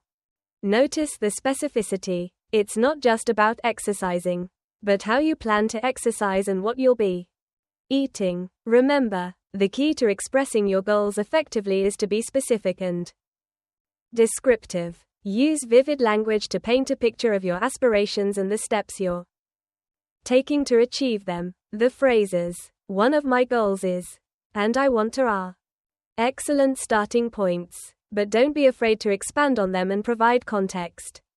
This shows your determination and fluency. Practice these examples and soon you'll be able to confidently articulate your own personal goals in English. Okay class, let's work on improving our conversational English. We'll focus on expressing goals, dreams, and everyday experiences. This will help you move from an intermediate B1 to an upper intermediate B2 level of fluency. First, let's practice talking about goals. Imagine you're chatting with your friend Mark and he asks, "What are your goals for this year?" You could respond with something like this. "Hey, Mark, I have a few goals. My main one is to save enough money for a down payment on a used car. I've been diligently tracking my expenses, cutting back on unnecessary spending, and putting as much as possible into savings. I'm hoping to reach my goal by December." Let's repeat that a few times for practice. Notice how I use specific examples like tracking expenses and cutting back on unnecessary spending to make my answer more detailed and engaging. Now, let's move on to describing future dreams. At an intermediate level, you should be able to elaborate on your aspirations. Instead of simply saying "I want to travel," let's add depth. For example, one of my biggest dreams is to take an extensive road trip across the United States. I envision starting in New York City, experiencing its vibrant energy and rich history, then heading west to see the stunning landscapes of California, including Los Angeles and the redwood forests. Finally, I'd visit Chicago, known for its amazing architecture and blues music. Each city offers a unique cultural experience I'm eager to explore. Say it with me, focusing on the descriptive language. Another dream might be something like, "I'd love to become a certified scuba diving instructor. I've always been fascinated by the ocean and marine life, and I believe teaching others about the underwater world would be incredibly rewarding. I'd get to share my passion while helping people discover the beauty and wonder of the ocean." Practice expressing this dream with different levels of detail, adding more information each time. Dreams often involve conditional sentences and future tense. For instance, if I had the chance, I would spend a year volunteering in a wildlife sanctuary in Costa Rica. I imagine waking up to the sounds of the rainforest, working alongside passionate conservationists, and contributing to wildlife protection efforts. It would be a life-changing experience. Let's practice these conditional sentences together, paying attention to the would and if clauses. Now, let's look at planning for the next 5 years. Imagine Jessica asks, "What are your plans for the next 5 years?" You could say, "In the next 5 years, I plan to complete my master's degree in environmental science, secure a position as a research assistant at a reputable university, and hopefully begin publishing my research findings in scientific journals. Beyond that, I hope to travel to some of the world's most incredible natural environments to conduct fieldwork for my research. Notice how this response provides a clear timeline and adds specific details. To make it more convincing, let's repeat this a few times. To boost your fluency, we'll do a quick drill. I'll give you a word and you'll construct a sentence about your goals or dreams using that word. Ready? Word 1. Career. Example. My career goal is to become a software engineer specializing in artificial intelligence because I want to develop innovative solutions to complex problems. Word 2. Travel. Example. My dream is to travel to Southeast Asia and volunteer at an elephant sanctuary because I'm passionate about wildlife conservation. Word 3. Family. Example. In the future, I hope to spend more quality time with my family, creating lasting memories and strengthening our bonds. Remember, expressing your goals and dreams develops your ability to speak at length, connect ideas logically, and share personal perspectives. This is vital for progressing towards B2 fluency. Finally, let's tackle everyday conversations. Everyone faces minor inconveniences. Being able to describe these situations naturally in English is crucial. Imagine you're talking to Amanda and say, "My car wouldn't start this morning, so I had to call a tow truck and then take a ride share to work, which made me incredibly late for that important meeting." Practice this. Here's another scenario. I completely forgot my lunch today, and of course the nearest cafe was unexpectedly closed, so I had to eat a rather sad granola bar at my desk. Let's work on this one together. One more. The internet went down last night and I couldn't submit my assignment on time, so I had to email my professor explaining the situation and requesting an extension. Practice this using because, so, and of course, to connect your ideas smoothly. Lastly, imagine you're talking to Daniel, your coworker. I was late this morning because the train was delayed due to unforeseen track maintenance. Or speaking with Jessica, you could say, I spilled coffee all over my new shirt this morning, so I had to quickly change into a spare outfit before the presentation. Practice using these examples, incorporating appropriate detail and natural-sounding language. These scenarios demonstrate how to seamlessly connect ideas and build more complex sentences. Excellent work, everyone. Okay, let's dive deeper into practicing English at an intermediate level. We'll focus on giving advice, agreeing and disagreeing politely, and describing cultural traditions, all crucial aspects of fluent communication. We started with a relatable scenario: spilling coffee on your shirt before an important meeting. This isn't just a clumsy mishap. It's a perfect illustration of connecting past actions, spilling coffee with their consequences, needing a change of clothes. This real-life connection helps solidify understanding and reinforces the importance of situational awareness in communication. This is a great example of problem solving and proactive thinking in our daily lives. Now, let's refine our ability to offer helpful advice. At this level, you should comfortably use phrases like, you should, why don't you, and if I were you. These aren't just grammatical structures, they're social lubricants, making your advice sound both helpful and considerate. Let's practice. Imagine your friend Sarah says, I'm exhausted lately. I'm always so tired. Instead of a simple you should sleep more, we can be more specific. Sarah, you should try establishing a consistent bedtime routine. Perhaps try dimming the lights an hour before bed, reading a book instead of scrolling through your phone, and ensuring your bedroom is cool and dark. Even small changes like these can make a huge difference. Another example. Suppose your friend Mark complains, I have no idea what to cook for dinner tonight. You could respond with, why don't you try a simple recipe like one-pan roasted chicken and vegetables? It's minimal cleanup, healthy, and delicious. Many quick and easy recipes are available online. You can even filter by dietary restrictions or available ingredients. This adds a layer of helpfulness beyond simply suggesting pasta. Now consider a more complex scenario. Your friend David expresses anxiety about an upcoming English exam. Instead of a simple study hard, try this. David, if I were you, I'd focus on practicing speaking out loud, even 15 minutes a day. Reading aloud from a textbook or news article can greatly improve your fluency and confidence. And don't forget to review past materials. Revisiting concepts consistently helps them solidify. Notice how this advice is more tailored and supportive. Let's move on to expressing agreement and disagreement. At the intermediate level, you need to go beyond simple yes or no responses. Let's practice nuanced agreement and respectful disagreement. Imagine Amanda says, I believe daily English practice is crucial for improvement. You could reply, I completely agree, Amanda. Consistent, even brief daily practice builds lasting habits and reinforces what you've learned.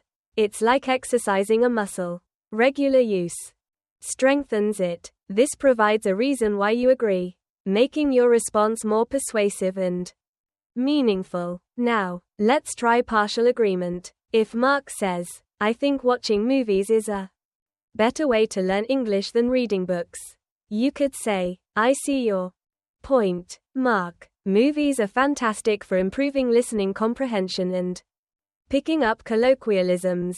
However, reading enhances vocabulary and grammar significantly. A balanced approach, incorporating both, is likely the most effective strategy. This acknowledges his viewpoint while presenting a counterargument respectfully. Finally, let's practice polite disagreement. If David says, I don't think daily practice is essential, respond with, I understand what you mean, David. It's true that you can make progress with less frequent intensive study sessions, but even short, consistent practice sessions are more likely to result in lasting improvements. Because of habit formation, think of it like brushing your teeth. Small daily habits lead to major long-term benefits. This careful approach demonstrates respect while still expressing your own opinion. Let's continue to role-play these scenarios to solidify your skills. Remember, these aren't just exercises, they're building blocks for confident and effective communication in various settings. Finally, let's discuss cultural traditions. At an intermediate level, you should be able to describe traditions, compare and contrast them, and share personal experiences. For instance, you could say, in the United States, Thanksgiving is a cherished holiday centered around family and gratitude.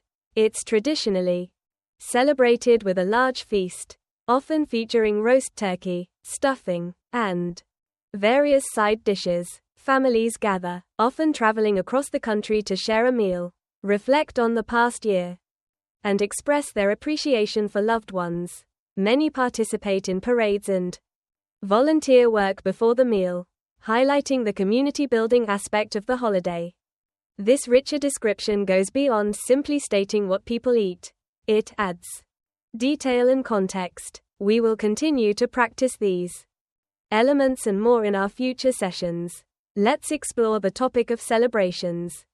Celebrations are a fantastic way to practice English because they involve storytelling, descriptions of people and places, and expressing emotions. We'll start by looking at some examples.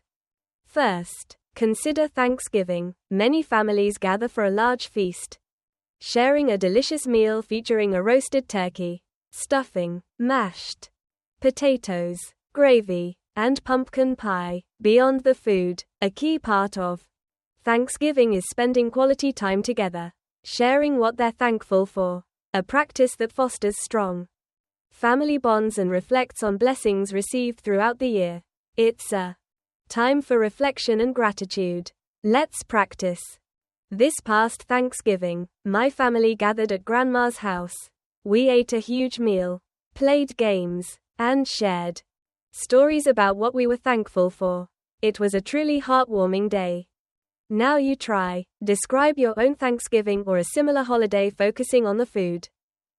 Activities. and feelings involved. Another example is the 4th of July, Independence Day in the United States. It's a vibrant celebration of freedom and independence. Many Americans celebrate with elaborate fireworks, displays that light up the night sky, colorful parades showcasing patriotic themes, and lively barbecues with friends and family. The air is filled with the sounds of laughter, music, and the sizzling of food on the grill. Think about the sights, sounds, and smells associated with this holiday. Let's practice saying this. On the 4th of July, we had a big barbecue in the park. There were fireworks, music, and lots of delicious food. It was a fun and festive day.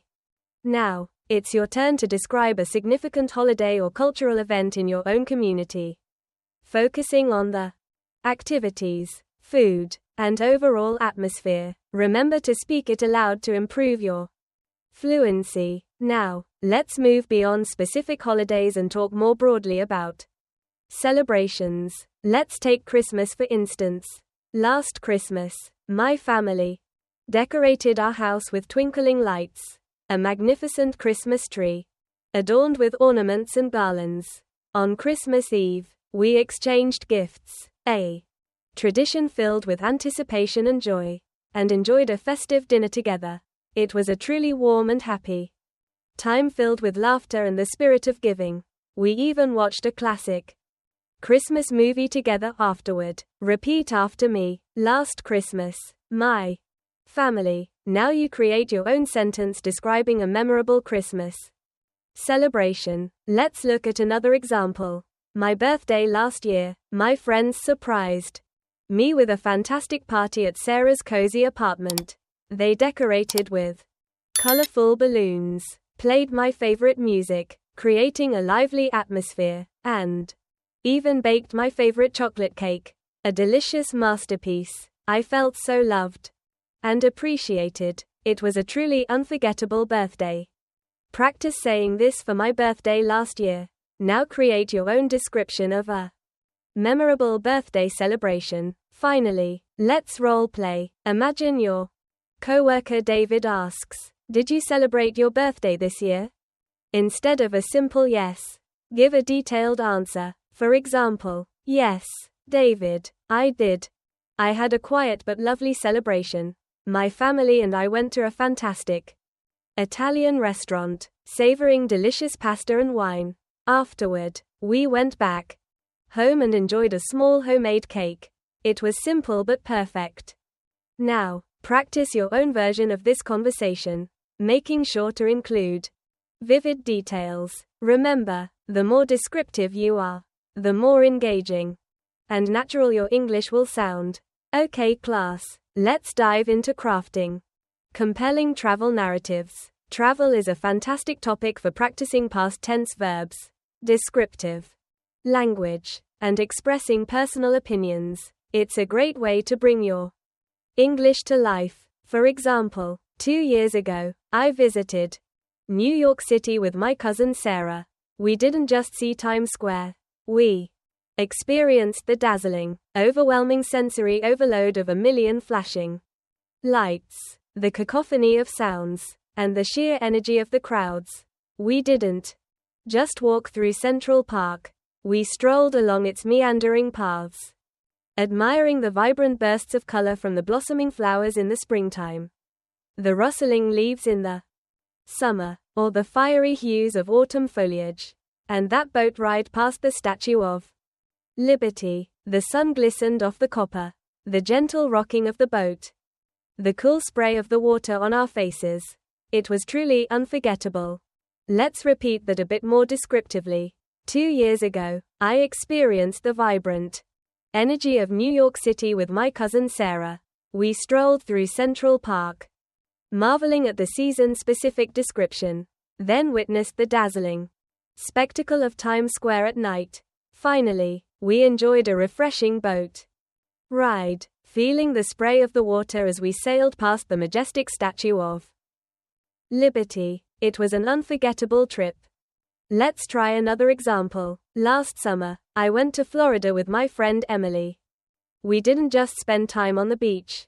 We spent hours basking in the warm Florida sun, the fine white sand between our toes, the rhythmic sound of waves, a constant lullaby. The water was so clear and inviting.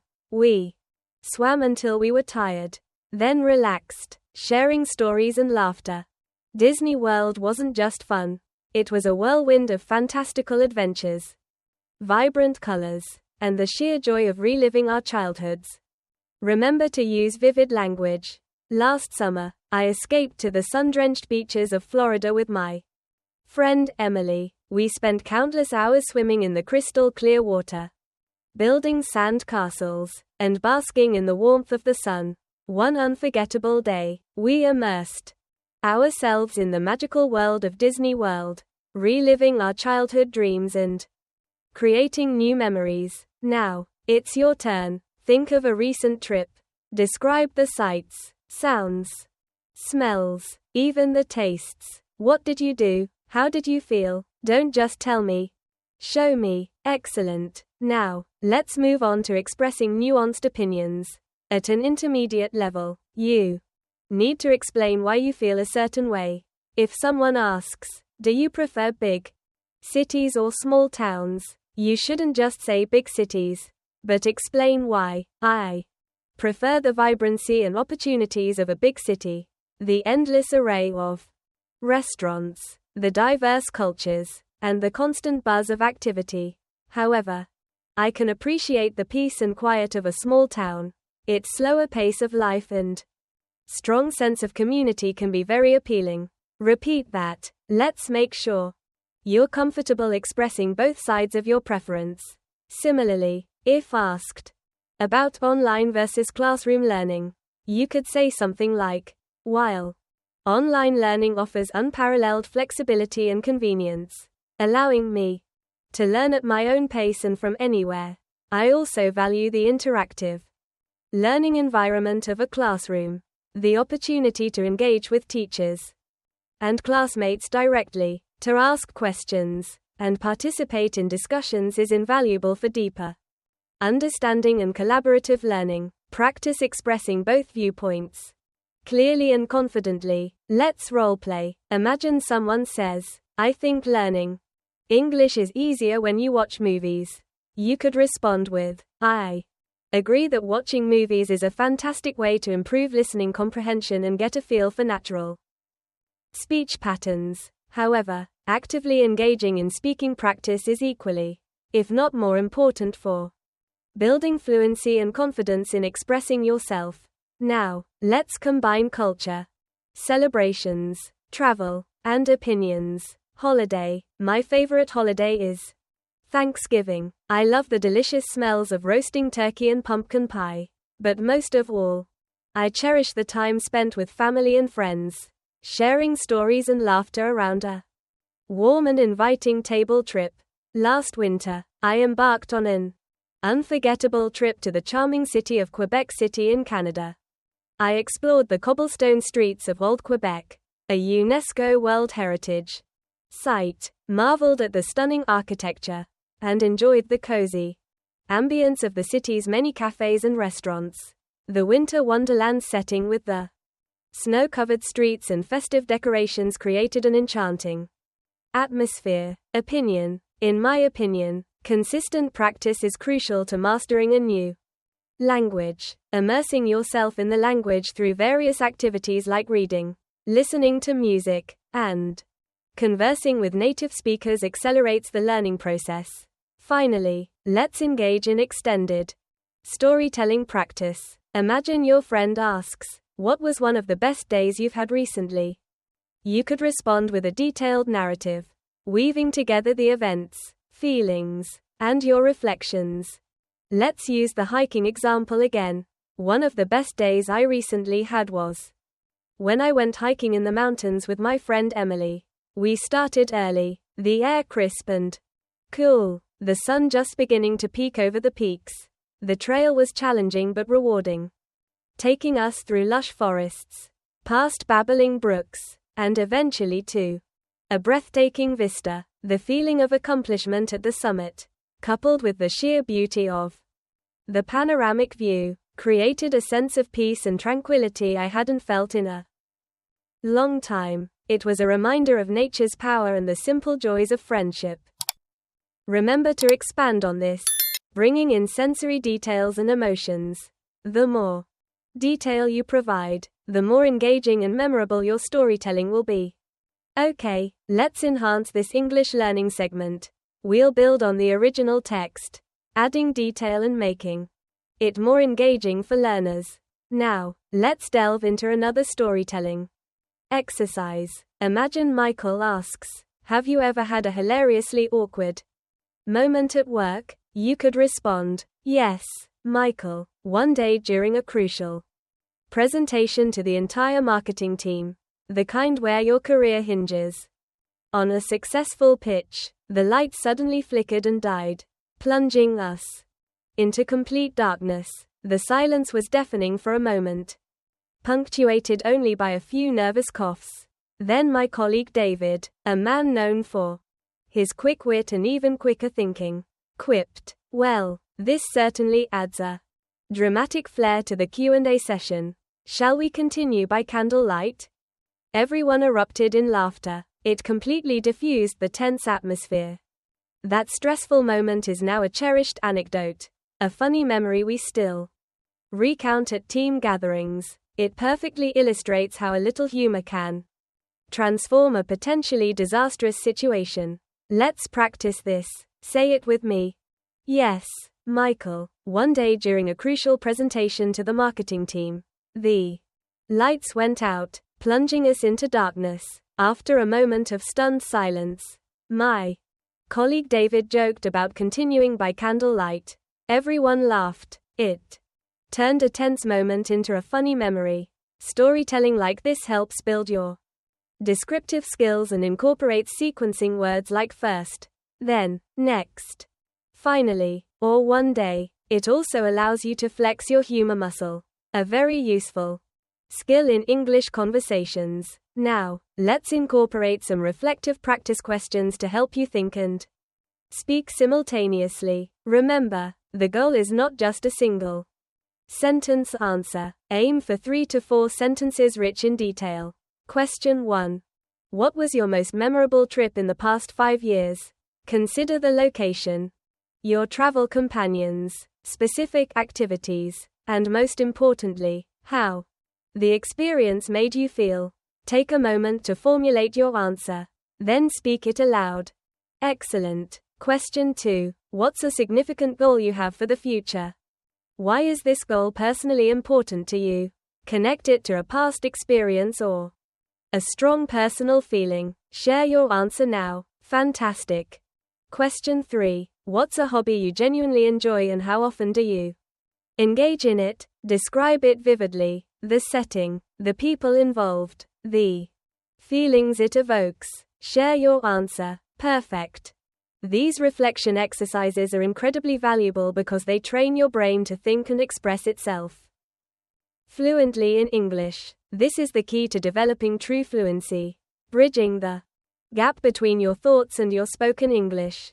Now, let's practice agreeing and disagreeing, but with more nuanced responses. Imagine Jessica says, I think learning English is harder than learning Spanish. You could respond, I see your point, Jessica. English does have its share of irregular verbs and tricky spellings. However, Spanish presents its own difficulties, such as complex verb conjugations and subtle grammatical nuances. Ultimately, the relative difficulty depends heavily on an individual learner's prior language experience and learning style. Repeat after me. I see your point, Jessica. English presents challenges with irregular verbs and spelling, but Spanish has its own complexities in verb conjugations and grammar. Ultimately, difficulty depends on the learner's background. Next, let's address a different perspective. Suppose Daniel says, I don't think daily practice is necessary. Maybe once a week is enough. You might reply, I understand your perspective, Daniel, but I firmly believe that consistent daily practice, even if it's just for 15 minutes, keeps your brain actively engaged with the language. It keeps vocabulary fresh and helps build strong language habits.